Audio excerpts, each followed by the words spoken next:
नमस्कार विद्यार्थी मित्रांनो, स्वागत आहे तुमचं आजच्या व्हिडिओमध्ये।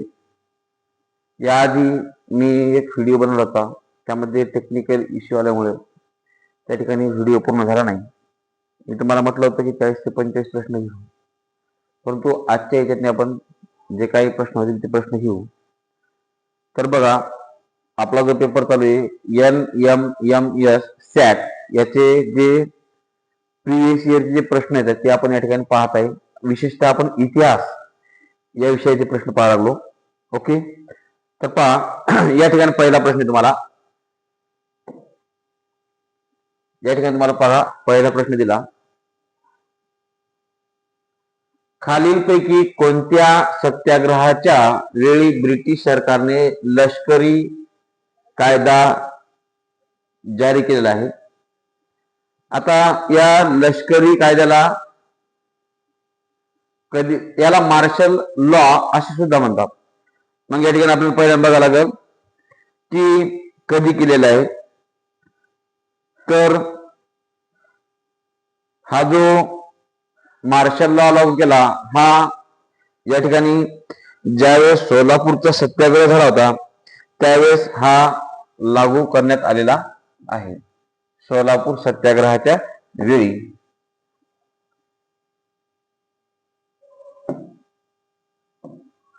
ओके, तर बघा सोलापूर सत्याग्रह, मग हा सोलापूर सत्याग्रह झाला काही तर 6 मे 1930 सोलापूरचा सत्याग्रह। त्यानंतर 2 नंबरचा जो पर्याय आहे पेशावरचा सत्याग्रह, तर हा सत्याग्रह झालेला आहे 23 एप्रिल 1930। 23 एप्रिल 1930 मध्ये हा पेशावरचा सत्याग्रह झालेला आहे।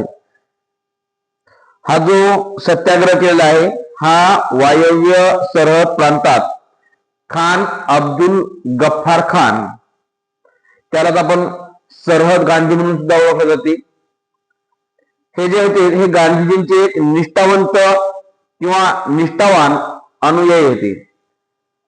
त्याच्यानंतर पुढचा जो धारासना सत्याग्रह, आता या धारासना सत्याग्रहाचे नेतृत्व कोण केलं तर सरोजिनी नायडू। सरोजिनी नायडू।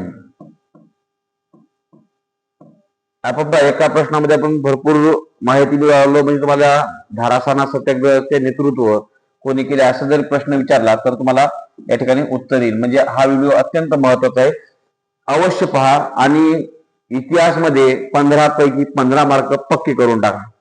ओके, रौलट कायद्याविरुद्ध सत्याग्रह, आता हा रौलट कायद्याविरुद्ध आहे, तर रौलट कायदा आहे 17 मार्च 1919 मध्ये झालेला आहे।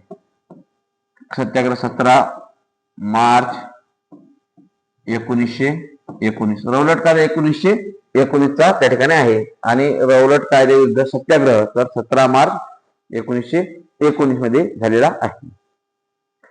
पुढचा प्रश्न आहे प्रश्न क्रमांक 45। चला मी तुम्हाला थोडासा वेळ देतो, मला पटकन उत्तर सांगा। राष्ट्रीय सभेने स्वातंत्र्यासाठी प्रखर चळवळ करण्याचा निर्णय कोणत्या योजनेनंतर घेतला?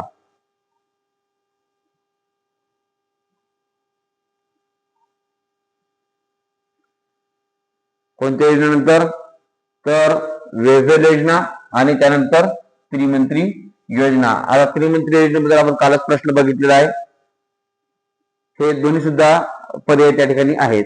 म्हणजे वेव्हेल योजना आणि त्रिमंत्री योजनेच्या नंतर राष्ट्रीय सभेने स्वातंत्र्यासाठी प्रखर चळवळ करण्याचा निर्णय त्या ठिकाणी घेतलेला आहे।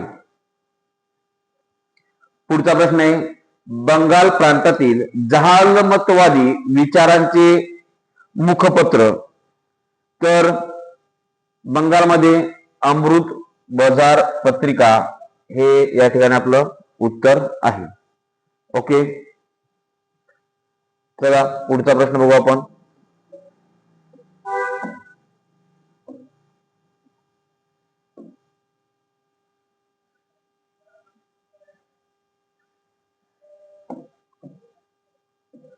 हा शिवचरित्राची महती सांगणारे पुस्तक कोणी लिहिले? तर शिवमहती सांगणारे शिवाजी महाराजांचे शिवचरित्राची महती सांगणारे पुस्तक कोणी लिहिलेले आहे? तर त्याचं उत्तर आहे लोकमान्य टिळक, या ठिकाणी त्याचं उत्तर आहे.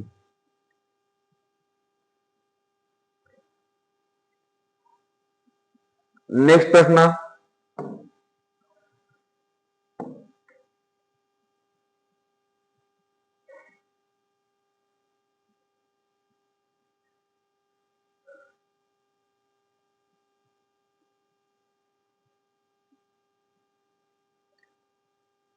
कोणत्या किल्ल्यास छत्रपती शिवाजी महाराजांनी विशालगड हे नाव दिलेले आहे? तर त्याचं उत्तर आहे खेळणा. खेळणा या किल्ल्यास विशालगड असे नाव देण्यात आलेले आहे. श्री शिवभारत हे संस्कृत मधील शिवचरित्र कोणी लिहिले?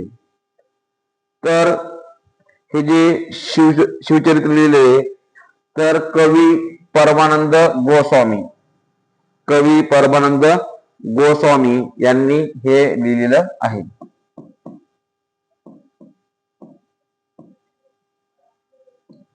ओके, कवी परमानंद गोस्वामी. पुण्यातील अनाथ बालिकाश्रमास भेट दिल्यास आपणास कोणत्या महान नेत्यांची आठवण होते? तर या ठिकाणी तुम्हाला जो प्रश्न आहे तर प्रश्न असा आहे की बाबा पुण्यातील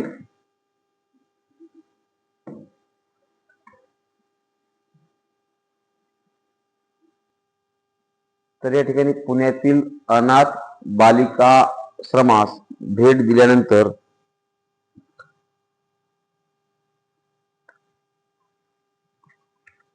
आपणास कोणत्या महान नेत्याची आठवण होते? तर या ठिकाणी महर्षी धोंडो केशव कर्वे हे आपलं काय राहणार आहे? उत्तर राहणार आहे महर्षी धोंडो केशव कर्वे.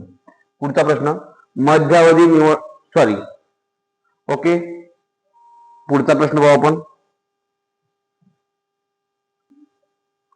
ओके, पुढचा प्रश्नपत्रिकेमधला आपण प्रश्न घेतला आहे.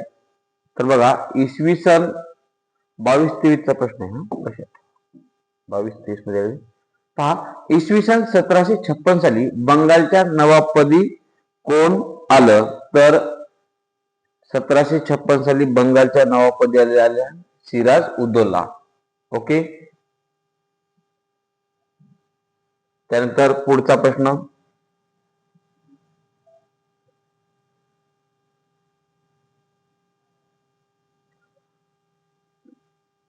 या ठिकाणी तुम्हाला प्रश्न आहे, पंढरपूरचे विठ्ठल मंदिर दलितांसाठी खुले करावे यासाठी पंढरपूर येथे आमरण उपोषण कोणी केले? 10 सेकंद वेळ देतो, कमेंट करून सांगा पटकन.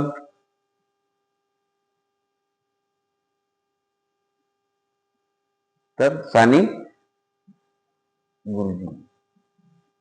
गुरुजी त्या ठिकाणी पंढरपूरचे मंदिर दलितांसाठी खुले करावे यासाठी आमरण उपोषण केलेलं आहे. त्यानंतर पुढचा प्रश्न तुमच्यासाठी आहे की खालीलपैकी तुम्हाला चुकीचे विधान ओळखायचे. लक्षात, खालीलपैकी चुकीचे विधान ओळखायचे. थोडं झूम करतो अजून तुम्हाला प्रश्न व्यवस्थित दिसण्यासाठी. ओके, बघा, खालीलपैकी चुकीचे कोणते? चुकीचे लक्षात ठेवा, आपल्याला प्रश्न सोडत असताना हे पाहणं गरजेचं आहे. चुकीचे विचारलं की बरोबर विचारलं, त्याला वाटलं साक्षी देशकर चुकीचे. तर चाफेकर बंधूंनी रॅडचा वध केला, बरोबर आहे. चाफेकर बंधूंनी रॅडचा वध केला. वांची अय्यर या क्रांतिकाराने ऍश या ब्रिटिश अधिकाऱ्याला ठार केले, हे सुद्धा बरोबर आहे. प्रफुल्ल चाकी यांनी किंग्सफोर्डवर गोळी झाडली, तर हे चुकीचं आहे. त्यांना गोळी झाडण्याचा प्रयत्न केला, गोळी झाडली झाडली नाही तर त्याने गोळी झाडण्याचा प्रयत्न केला आणि त्यामध्ये 2 इंग्रजी महिला मरण पावल्या. 2 इंग्रजी महिला काय झाल्या मरण पावल्या होत्या. 2 इंग्रजी महिला त्या ठिकाणी मरण पावल्या. रास बिहारी बोस यांनी व्हाईसरॉय लॉर्ड हार्डिंग वर बॉम्ब फेकले, तर हे सुद्धा या ठिकाणी बरोबर आहे. ओके, पुढचा प्रश्न तुमच्यासाठी आहे बघा.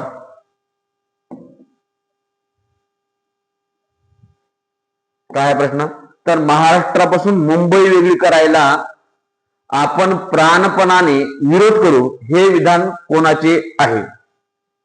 हे विधान कोणाचे आहे बघा, सांगा पटकन. तर हे शंकरराव देव यांनी सांगितलं होतं की महाराष्ट्रापासून मुंबई वेगळी करायला आपण प्राणपणाने विरोध करू.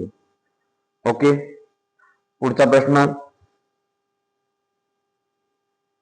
1857 साली, प्रश्न थोडासा वर घेतो बघा.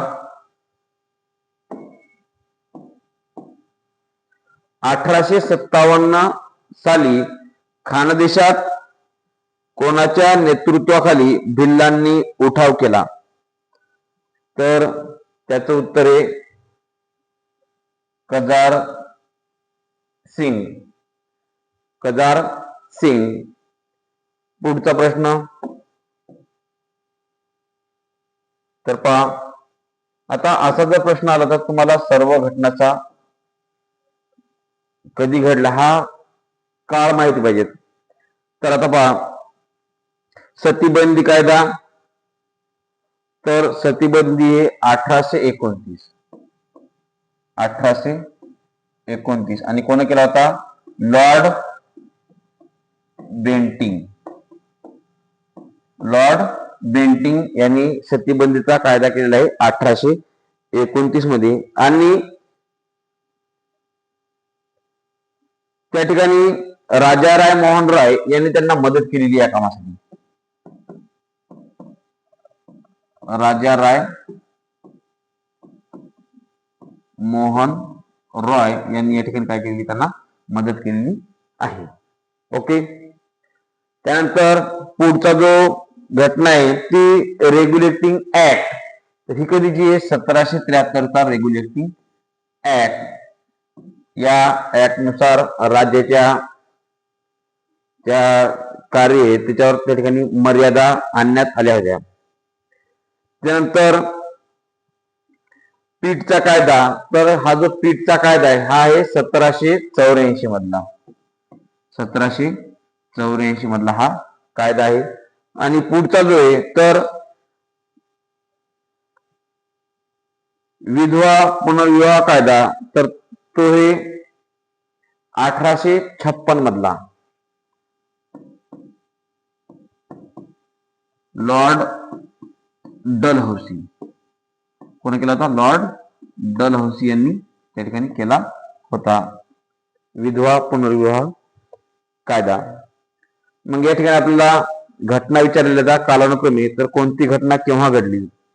तर बघा, सगळ्यात आधी घटना कोणती घडलेली आहे? तर रेग्युलेटिंग ऍक्ट. म्हणजे सुरुवातीला आपला ब पाहिजेत म्हटल्याच्या नंतर एक जरी घटना माहिती असेल तुम्ही पर्याय काढता. बस या दोन्हीतले का उत्तर आहे. रेग्युलेटिंग ऍक्ट आल्याच्या नंतर लगेचच पीठचा कायदा, भारतविषयक कायदा 1784. म्हणजे ब अ नाही. तर सतीबंदी 1829 लॉर्ड बेंटिंगने केलेला आहे, त्यासाठी राजाराम मोहन राय यांनी मदत केली आहे. त्याच्यानंतर आपलं जे उत्तर राहील तर पर्याय क्रमांक 1. अशा पद्धतीनं या प्रश्नाचं आपण उत्तर पाहिलं आहे. नेक्स्ट प्रश्न पाहू आपण काय आहे. तर बघा, या ठिकाणी तुम्हाला एक व्यक्ती दिलेला आहे, चित्र दिलेलं आहे आणि काय म्हणते पाहू आपण. ओके, सर्वांना प्रश्न व्यवस्थित दिसत असेल तर बघा, या ठिकाणी हा जो प्रश्न आहे तर तुम्हाला विचारलं की बाजूच्या चित्रामध्ये दाखवलेले व्यक्ती कोणत्या घटनेशी निगडीत आहे, त्याचा अचूक पर्याय निवडायचा आहे. अचूक म्हणजे काय तर बरोबर. लक्षात ठेवा, अचूक म्हणजे काय तर या ठिकाणी बरोबर.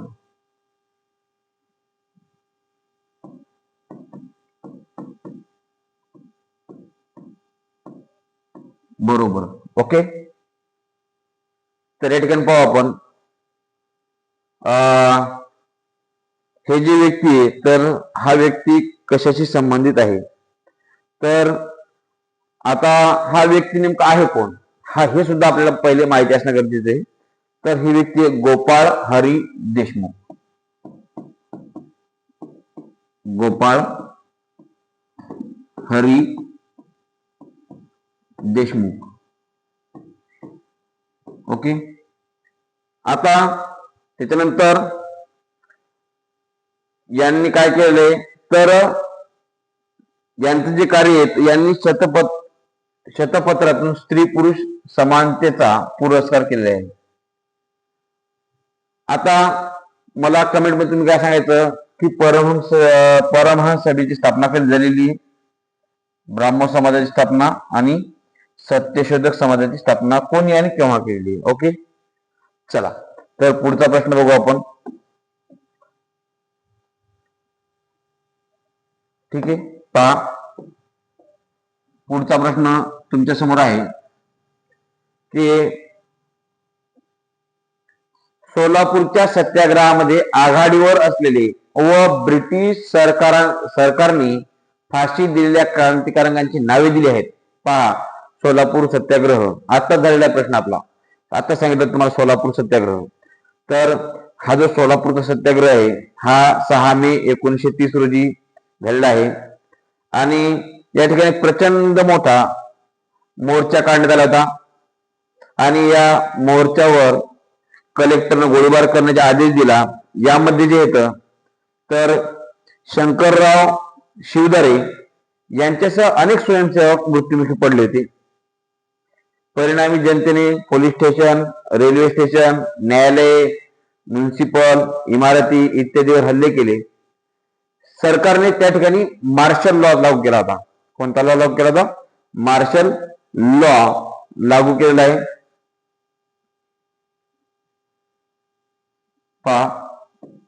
मार्शल लॉ आता याच्या आधीच्या व्हिडिओमध्ये याच्यात आपण पाहिलेलं आहे पूर्वी की मार्शल लॉ कशासाठी आहे, कोणत्या सत्याग्रहानंतर होता तर हे सोलापूरचा सत्याग्रह. याला आपण लष्करी कायदा म्हणतो. कोणता? लष्करी कायदा. ओके. लष्करी कायदा. तर पहा सोलापूरच्या सत्याग्रहामध्ये आघाडीवर असलेले तर आता पहा आताच तुम्हाला सांगितलं होतं की शंकर शिवदारे यांना काय झालं होतं तर हे गोळीबार मध्ये मरण पावले होते. बरोबर आहे. तर त्या ठिकाणी मल्लप्पा धनशेट्टी, श्रीकृष्ण सारडा आणि कुर्बान हुसेन यांना काय करण्यात आलं होतं त्या ठिकाणी फाशी देण्यात आली होती. आणि अजून एक व्यक्ती होते त्याचं नाव आहे जगन्नाथ शिंदे. जगन्नाथ शिंदे हे सुद्धा यांना सुद्धा त्या ठिकाणी काय झाली होती फाशी झाली होती. फक्त शंकरराव शिवदारे यांना ज्यावेळेस कलेक्टरनं गोळ्या घालण्याचे आदेश दिले होते त्यावेळेस त्यांचा त्या ठिकाणी काय झालेला आहे मृत्यू झालेला आहे. त्यावेळेस ते हुतात्मे झालेले आहेत. ओके. चला पुढचा प्रश्न.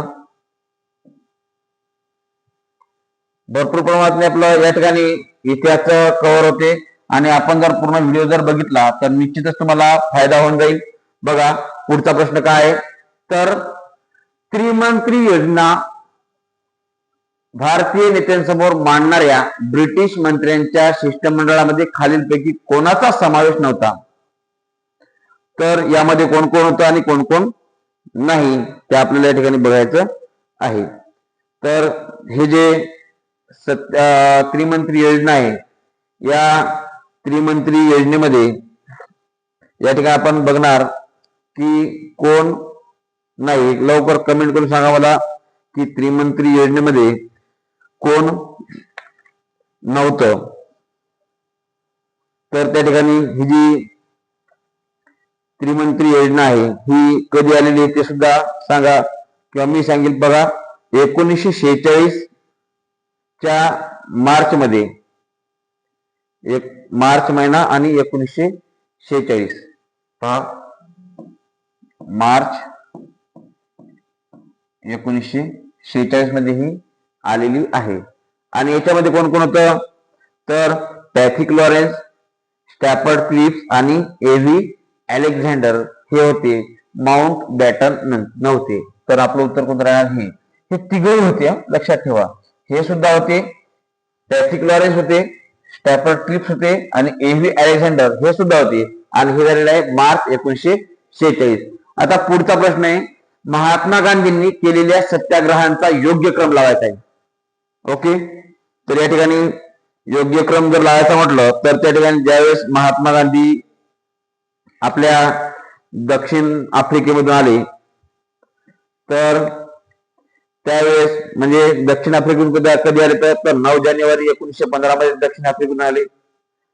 आणि आल्याच्या नंतर पहिल्या सगळ्यात आधी त्यांनी 1917 मध्ये चंपारण्य सत्याग्रह केला. 1917 मध्ये या ठिकाणी चंपारण्य सत्याग्रह त्या ठिकाणी केलेला आहे. त्यानंतर चंपारण्य सत्याग्रह झाल्याच्या नंतर लगेचच चंपारण्य सत्याग्रह 1917 चंपारण्य सत्याग्रह 1917 मध्ये केलेला आहे. त्याच्यानंतर ते झाला की लगेच त्या ठिकाणी खेडा सत्याग्रह म्हणजे हा जो सत्याग्रह झालेला आहे हा गुजरात मधील खेडा जिल्ह्यात जे दुष्काळ पडत होता आणि या दुष्काळामुळे तिथले शेतकऱ्यावर किंवा पिकांची वाईट परिस्थिती आली आणि गांधीजींनी त्या ठिकाणी लोकांना असा सल्ला दिला की बा तुम्ही शेतसारा भरू नका. तेव्हा शेतकऱ्यांनी साराबंदी चळवळ सुरू केली आणि याचे जे नेतृत्व केलेले तर गांधीजींनी केलेलं आहे. आणि हा जो खेडा सत्याग्रह झालेला आहे तो झालेला आहे 1918 मध्ये 1918. त्याच्यानंतर जे पुढचा आहे दांडी यात्रा. तर आपल्याला माहितच आहे की महात्मा गांधी आपल्या 72 अनुयायांसोबत त्या ठिकाणी दांडी यात्रेत गेले. 72 नाही तर 78 त्याच्यासोबत जे सहकारी होते आणि हे जे अंतर होतं हे 385 किलोमीटरचं होतं. आणि हा जो सत्याग्रह झालेला आहे तर 1930 मधला आहे दांडी यात्रा. 1930 दांडी यात्रा म्हणजे 12 मार्च 1930 रोजी गांधीजी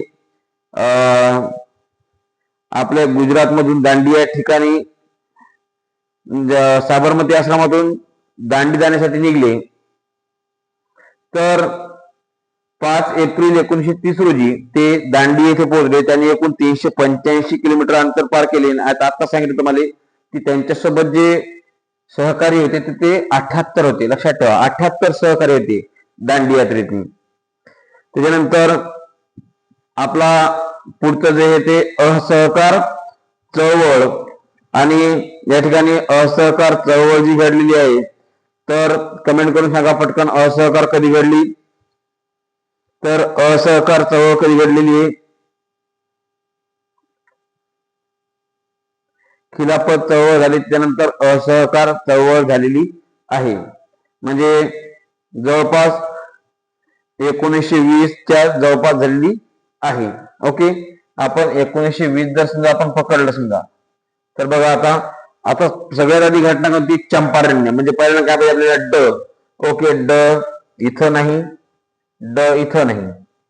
त्याच्यानंतर 19 खेडा सत्याग्रह म्हणजे ड अ म्हणजे आपलं उत्तर येईल हे पण येणार नाही. आणि आपलं उत्तर आलं ड अ ब आणि क. तर आपण या ठिकाणी बरोबर सांगितलेलं आहे. तर पहा खेडा सत्याग्रह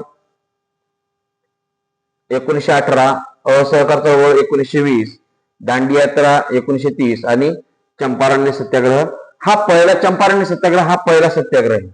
आणि ज्यामध्ये त्यांना यश मिळालं आणि त्यानंतर त्यांनी पूर्ण एक एक सत्याग्रह करत आले. सत्याग्रह म्हणजे सत्याचा त्या ठिकाणी आग्रह धरणे. आणि महात्मा गांधींनी पूर्ण या ठिकाणी अहिंसेच्या मार्गाने सर्व सत्याग्रह केलेले आहेत. ओके, या ठिकाणी आपण पुढचा प्रश्न पाहू. तर आपल्या समोर पुढचा प्रश्न आहे,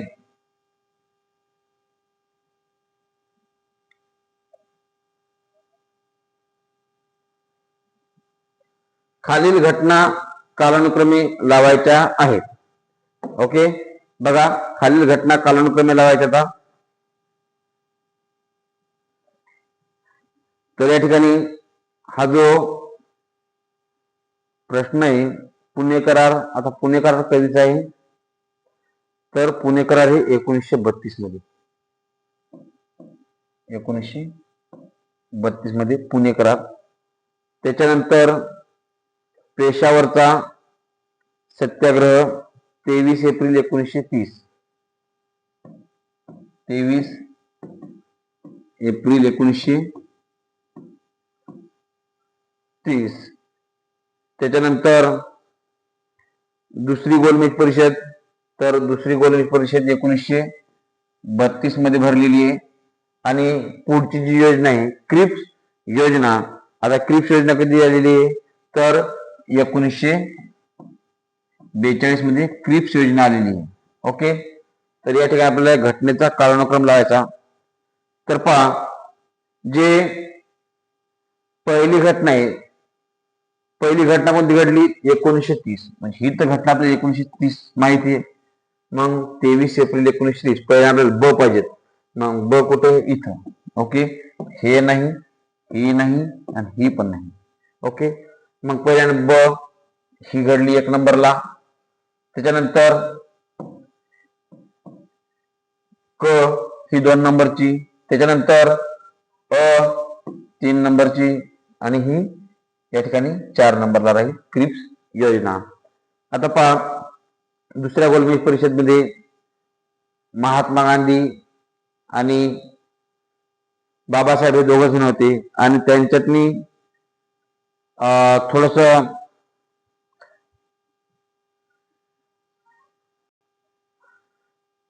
तर ही जी दुसरी गोलमेज परिषद भरली होती, दुसरी गोलमेज परिषद ही 1931 पहिली गोलमेज परिषद 1931 मध्ये, दुसरी गोलमेज परिषद 1931 मध्ये भरलेली आहे. सॉरी. त्याच्यानंतर पहा, आपण काय सांगितलं की बा दुसऱ्या गोलमेज परिषदेमध्ये त्या ठिकाणी महात्मा गांधी जे होते हे राष्ट्रीय सभेचे प्रतिनिधी म्हणून उपस्थित राहिले होते. आणि त्या ठिकाणी डॉक्टर बाबासाहेब आंबेडकर हे सुद्धा या ठिकाणी होते. आणि राष्ट्रीय सभेप्रमाणे भारतातील निरनिराळ्या जाती, जमाती, पक्ष तसेच संस्थानिकांच्या प्रतिनिधींना बोलवण्यात आले होते. गोलमेज परिषदेत सरकारने अल्पसंख्याकांचा प्रश्न उपस्थित केला. या प्रश्नावर तसेच भावी संघराज्याच्या घटनेच्या स्वरूपाबाबत मतभेद झाले. गांधीजींनी मतैक्य निर्माण करण्याचा प्रयत्न केला, परंतु ते अपयशी ठरले. अखेरीस ते निराश होऊन भारतात परतले. आणि त्या ठिकाणी बाबासाहेबांनी जे दलितांचे प्रतिनिधित्व केले आणि त्यांनी दलितांसाठी एक स्वतंत्र मतदारसंघाची मागणी केली होती. आणि या दुसऱ्या गोलमेज परिषदेचे जातीय निवाडा जो जाहीर केला होता रॅमसे मॅकडोनाल्डनी, तर याच्यामध्ये थोडं त्यांचं एकमत आलं नाही. आणि त्या ठिकाणी नंतर बाबासाहेब आणि महात्मा गांधी मध्ये 1932 मध्ये पुणे करार त्या ठिकाणी झालेला आहे. ओके, तर आता पुढचा प्रश्न घेऊ. जास्त स्पष्टीकरण दिलं तर व्हिडिओ खूप मोठा होतो प्रश्नाचं या ठिकाणी, आणि डायरेक्ट जर उत्तर सांगितलं मग व्हिडिओ बघून काही फायदा सुद्धा होणार नाही, म्हणून थोडासा वेळ लागला. परंतु एखादा प्रश्न जर त्या ठिकाणी आला तसा तर आपल्याला लवकर उत्तर येईल. महात्मा गांधीजींना अभिप्रेत असलेल्या सत्याग्रहाचे खालीलपैकी कोणते उद्दिष्टे नाही? पहा, उद्दिष्टे नाही म्हटलं लक्षात ठेवा. पहिले पाहायचं काय, हो म्हणते की नाही म्हणते. प्रश्न आपल्याला वाटते आपलं पटकन येते, आपण सत्याचा व न्यायाचा आग्रह धरणे पटकन उत्तर करतो, मोकळं होतो, घरी येतो. मग या ठिकाणी आपल्याला काय करायचं, पहिले पूर्ण वाचायचं आहे की नाही. ओके, सत्याचा न्यायाचा आग्रह धरणे बरोबर आहे. त्याचं म्हणणं सत्याचा न्यायाचा आग्रह धरायचा. अन्याय करणाऱ्या व्यक्तीचे मत परिवर्तन करायचे, बरोबर आहे. जर आपल्याला अन्याय करत असेल ना तर त्याचं मत परिवर्तन करायचं. त्यांना अन्याय केला म्हणजे आपण अन्याय करायचा का नाही. त्यानंतर अहिंसेच्या मार्गाने, हो, तर त्यांनी काय सांगितलं, अहिंसा करायची. अहिंसेच्या मार्गाने त्या ठिकाणी आपल्याला काय करायचंय, सत्य व न्याय याची जाणीव करून देणे. म्हणजे जर आपल्याला सत्य आणि न्यायाची जर जाणीव करून घ्यायची असेल तर आपण अहिंसेचा मार्ग वापरला पाहिजे. आणि हिंसा व असत्याचा वापराने न्याय मिळणे नाही, हे या ठिकाणी चुकीचं आहे. आणि हे चुकीचं आहे म्हणूनच आपलं हे उत्तर आहे. कळालं का? आपल्या चुकीचं विचारलं ना, उद्दिष्ट कोणतं नाही म्हणते ना, हेच उद्दिष्ट नाही, मग हेच उत्तर आहे. मग आपला पर्याय क्रमांक 4 आपलं काय राहील, उत्तर राहील. ओके, चला तर पुढचा प्रश्न बघू आपण. पुढचा प्रश्न म्हणजे समोर आहे बघा, सेफ डिपॉझिट लॉकर सिस्टीम हे युद्धयंत्र कोणी वापरलेले आहे? सेफ डिपॉझिट लॉकर सिस्टीम हे युद्धयंत्र कोणी वापरलेले आहे? तर या ठिकाणी आपलं उत्तर येईल महाराणी ताराबाई. पुढचा प्रश्न पटकन घेऊ आपण, चला. गोपाळ हरी देशमुख यांनी कोणत्या साप्ताहिकातून, एक मिनिट, गोपाळ हरी देशमुख, आताच आपलं आलं होते, गोपाळ हरी देशमुख यांनी कोणत्या साप्ताहिकातून लिहिलेल्या शतपत्रे यामधून सामाजिक व सांस्कृतिक विषयावर भाष्य केले आहे? तर या ठिकाणी आपलं उत्तर येईल प्रभाकर. ओके, या ठिकाणी आपण पुढची प्रश्नपत्रिका घेऊ.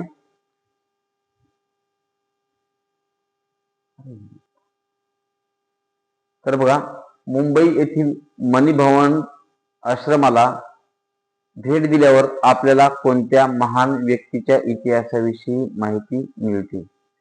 सांगा बरं पटकन, कमेंट करा. ठीक आहे, पहिल्या धड्यातला प्रश्न आहे,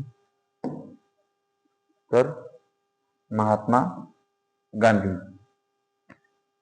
पुढील घटनांचा योग्य कालानुक्रम असलेला पर्याय लिहा. तर पहा,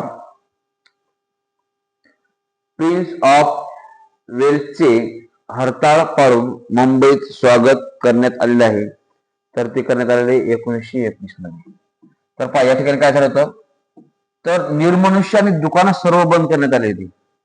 म्हणजे निर्मनुष्य त्या ठिकाणी त्याचे हरताळ पाळण्यात आला आणि मुंबईमध्ये असं स्वागत करण्यात आलेलं आहे. त्याच्यानंतर जालियनवाला बाग हत्याकांड, तर हा झालेला आहे 13 एप्रिल 1919. 13 एप्रिल 1919. असहकार चळवळ स्थगिती, तर असहकार चळवळ स्थगिती किती दिली आहे, तर 12 फेब्रुवारी 1922. 12 फेब्रुवारी 1922 मध्ये या ठिकाणी असहकार चळवळीला स्थगिती दिलेली आहे. आणि राष्ट्रीय सभेअंतर्गत स्वराज्य पक्षाची स्थापना जी झालेली आहे, तर यानंतर 1922 मध्ये या ठिकाणी स्वराज्य पक्षाची स्थापना झालेली आहे, 1922 मध्ये. तर पहिली घटना कोणती घडली, तर नंबर 2 चा पर्याय आपल्याला पहिले पाहिजेत. मग 2 कुठे आहे, इथं इथं इथं आहे का नाही, नाही नाही. चला, 2 मध्येच काहीतरी आहे. आता पहा, 1919 नंतर आपल्याला 2 नंतर 1 पाहिजेत. मग 2 नंतर 1 इथं आहे का, नाही, मग हे सुद्धा नाही आपलं उत्तर आलं. तर पहा, आपले तिन्ही घटना आपल्या डोळ्यासमोर आता या ठिकाणी गेलेल्या आहेत. ओके, चला पुढचा प्रश्न बघा.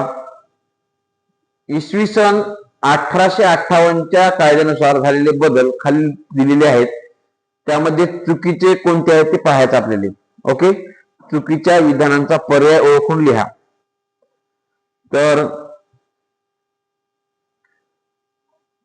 ईस्ट इंडिया कंपनीची राजवट बरखास्त झाली, बरोबर आहे. त्याची राजवट बरखास्त झाली ती, ते सुद्धा बरोबर आहे.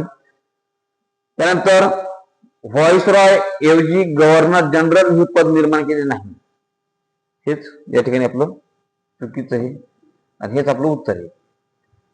त्यानंतर भारत मंत्री हे पद इंग्लंडच्या शासनात निर्माण केले, हे सुद्धा बरोबर आहे.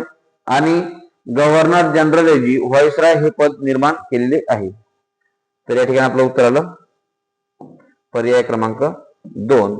पुढचा प्रश्न आहे, राष्ट्रीय सभेच्या नागपूर येथे भरलेल्या अधिवेशनात रिकाम्या जागा यांनी मांडलेल्या असहकारच्या ठरावाला मंजुरी दिली. तर जो असहकारचा जे ठराव आहे तर हा मांडला होता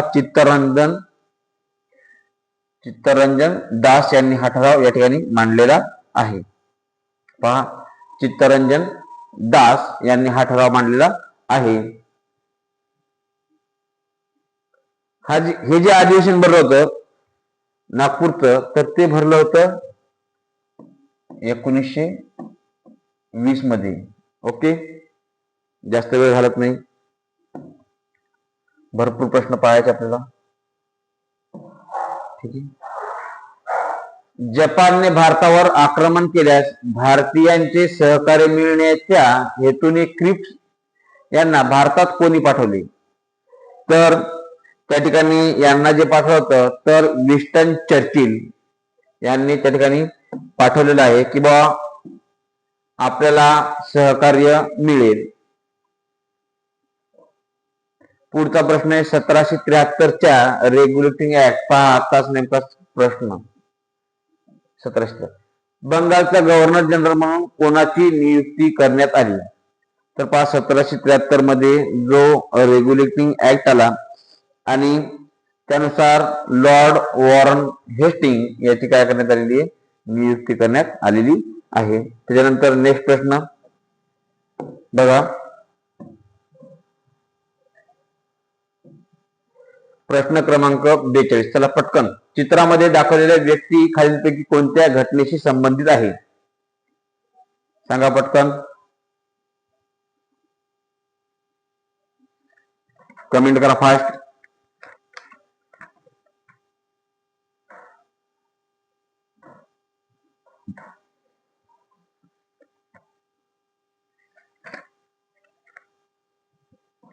तर ही जी व्यक्ती आहे या व्यक्तीचं नाव आहे महर्षी विठ्ठल रामजी शिंदे. महर्षी विठ्ठल रामजी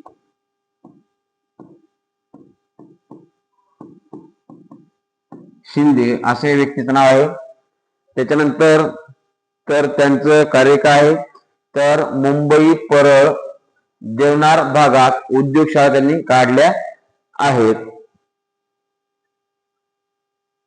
त्यानंतर मराठी शाळा होत्या, ह्या शाळा कोणत्या होत्या? मराठी, लक्षात ठेवा, मराठी शाळा होत्या.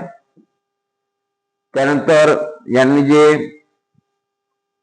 पुणे पर्वती मंदिरामध्ये प्रवेश सत्याग्रह केलेला आहे, दलितांची शेतकी परिषद, त्यानंतर संयुक्त मतदारसंघ योजना इत्यादी बाबत दलित वर्गांच्या हिताच्या दृष्टीने ते विविध कार्यांमध्ये सक्रियपणे भाग घेत होते.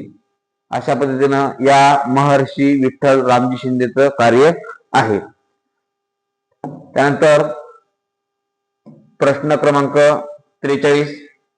लोकांमध्ये जनजागृती निर्माण करून स्वार्थ त्यागाची शिकवण देणे हा खालीलपैकी कोणत्या समाजाचा उद्देश होता?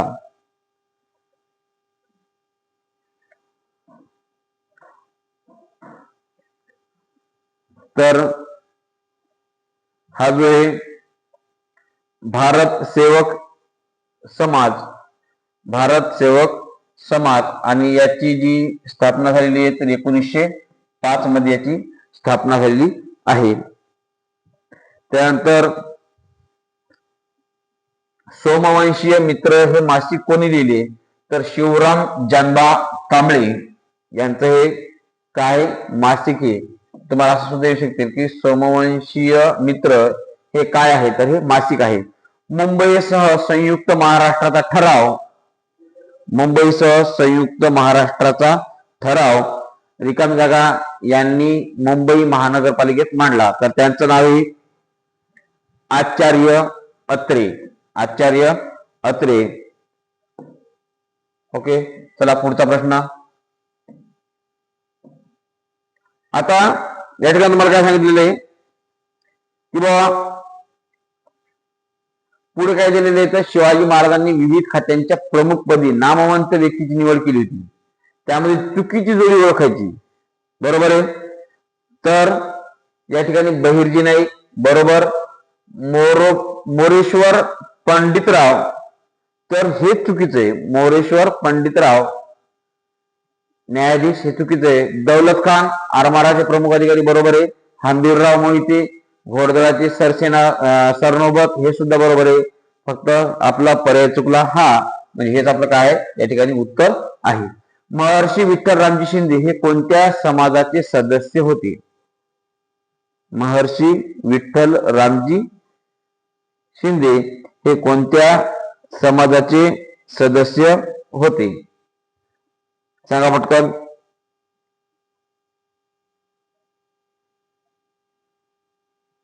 तर प्रार्थना समाज. ओके, पुढचा प्रश्न.